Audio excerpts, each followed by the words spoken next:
Hello again. In this screencast, we'll start you on the road to World War I, showing you some of the events and trends that led up to the greatest conflict the world has ever known, at least to this point in history. We'll look at some of the efforts to keep peace after World War I. We'll check out the rise of totalitarian states in the 1920s and 30s, and we'll finish up by looking at fascist aggression in the 1930s. World War I was supposed to have been the war to end all wars. And despite the best efforts of keeping the peace after World War I, that didn't happen. We can start by going back to 1919, the Treaty of Versailles and the creation of the League of Nations. You may remember that the League had a number of problems. Its only power was economic sanctions. They had no military authority. Essentially, all they could do is threaten to cut off trade with somebody who didn't want to abide by the League's wishes. The League also received no help from the United States. You might remember that when Woodrow Wilson brought the treaty and the League back to America in 1919, a lot of Americans didn't want to get mixed up in world affairs, and therefore the treaty was defeated in the Senate. Without the U.S., the League didn't really stand much of a chance. A second effort to keep peace was the Washington Naval Conference of 1921. The idea behind this conference was to limit the militarism and follow through on one of Wilson's 14 points, eliminate the arms races that had led up to the First World War. Unfortunately here, the treaties signed at the conference tended to favor the U.S. and Great Britain, and limited countries like Japan. For example, in one of the treaties, for every 5 warships the U.S. got to build, the British got to build 5 battleships, the Japanese could build only 1. You can see where some people might be upset and figure that this isn't exactly the balance of power that they were hoping for. A third effort to keep peace was the Kellogg-Briand Pact of 1929. Essentially, this is a peace petition, in which 62 nations sign off and basically agree that war is a bad thing.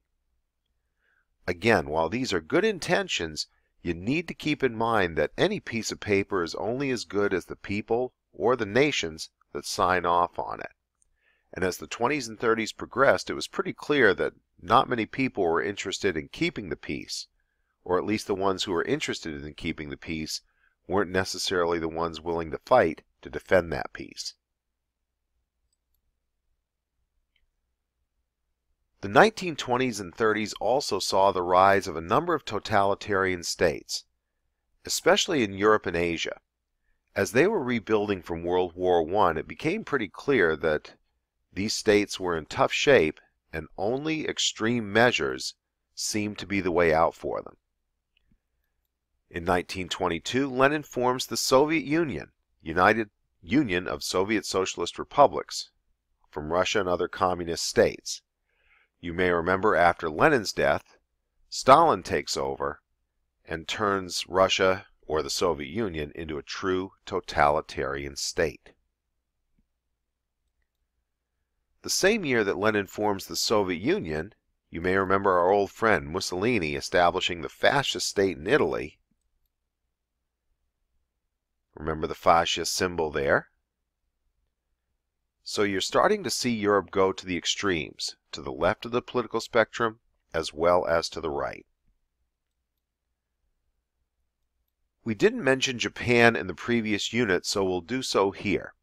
This is Hideki Tojo, and in 1931 he led a coalition of military warlords that took power in Japan. While Japan had been ruled by an emperor dynasty for many, many years, Hirohito, the emperor at the time, shown here, was not really a powerful leader in the true totalitarian sense. Although he was seen as a godlike figure by his people, he basically was a figurehead and kind of went along with whatever Tojo and the warlords decided to have him do. That may be why he was allowed to stay on even after World War II. Lastly, of course, you know this fellow all too well.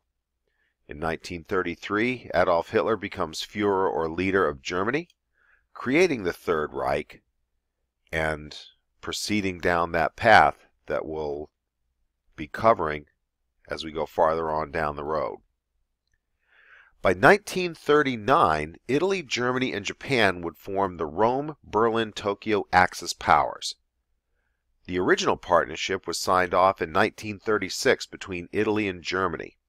If you look at a map of Europe, Rome and Berlin, the capitals of the two countries, form a sort of axis or center line of Europe.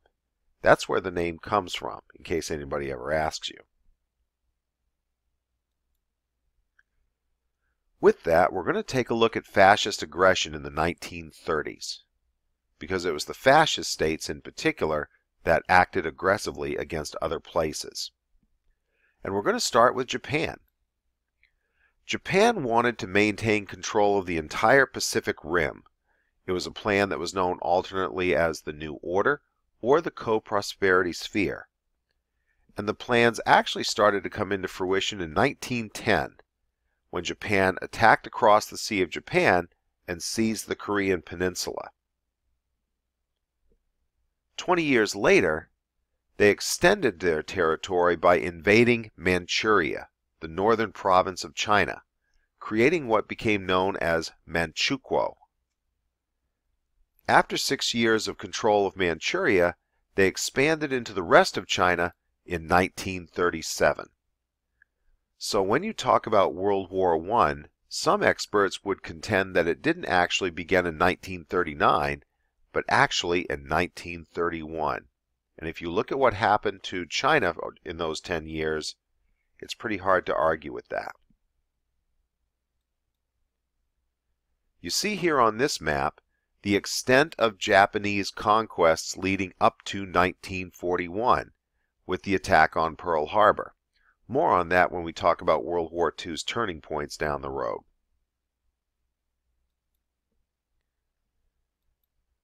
Italy's expansion in the 1930s was also aggressive. If you notice on our map here, Italy controls colonies in Libya and Somalia, here and here. Their goal is to essentially combine the two by making a land corridor between the Mediterranean Sea and the Indian Ocean. To do that, they would have to conquer territory stretching between the two countries. Since Egypt and Sudan were under the control of Great Britain at the time, Mussolini decided he didn't want to wrestle a lion that might actually fight back. Therefore, he chose, in 1935, to invade Ethiopia, thereby sending his army with state-of-the-art rifles, tanks, machine guns, and airplanes against an army that in large part carried spears and whose air force only had one plane. That plane was able to take the Ethiopian Emperor Haile Selassie to the League of Nations in Europe, where he begged the League for assistance, but was basically told there wasn't much they could do. And when Mussolini was confronted by the League, he simply chose to walk out of it. Again, promises and plans are only as good as the people who make them. Fascist aggression was amplified in 1936 when a civil war broke out in Spain. The man on the left here is Francisco Franco, who led the fascist movement against Republican loyalists. In effect, Franco leads a fascist rebellion. Mussolini and Hitler support Franco, seeing that Spain could be a perfect place to test out new weapons and new tactics. If you take a look at the maps here, the dark gray represents territory controlled by the nationalists. You may notice between July of 1936 through August and September into October of 1937, the fascist control gradually expands. By 1939, Franco will be the absolute dictator of Spain. This war is noted particularly because a number of fighters from all over the world flood into Spain to fight on behalf of one side or the other. Many Americans, for example, traveled over to Spain to fight on the side of the Republicans against the fascists. The war is probably most famous, however, for the 1937 bombing of the town of Guernica, which is here on the northern coast of Spain. This particular town suffered from 5 waves of bombers from Hitler's Air Force, known as the Luftwaffe.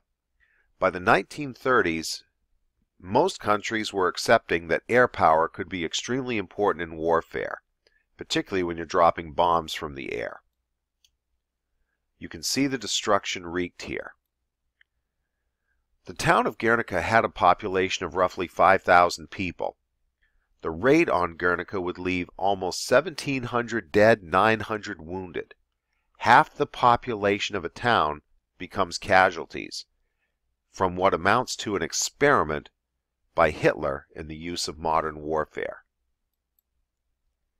The picture would eventually inspire the famous Spanish artist Pablo Picasso to paint the anti-war mural with the name Guernica. This is an actual color print of it. It's mostly a palette of whites and grays and blacks that's meant to show the horrors of modern war. As you see, people who are scared, people who are panicking, looking up as death rains down from the sky. It's a very abstract, very chaotic work, also a very famous work. And it's a pretty accurate representation of the panic as fascist aggression continued through the 1930s. We've looked at Japan, we've looked at Italy. In part 2 of this screencast, we're going to take a look at Hitler's acts of aggression in the 1930s and how he might have been stopped and how he wasn't. See you soon.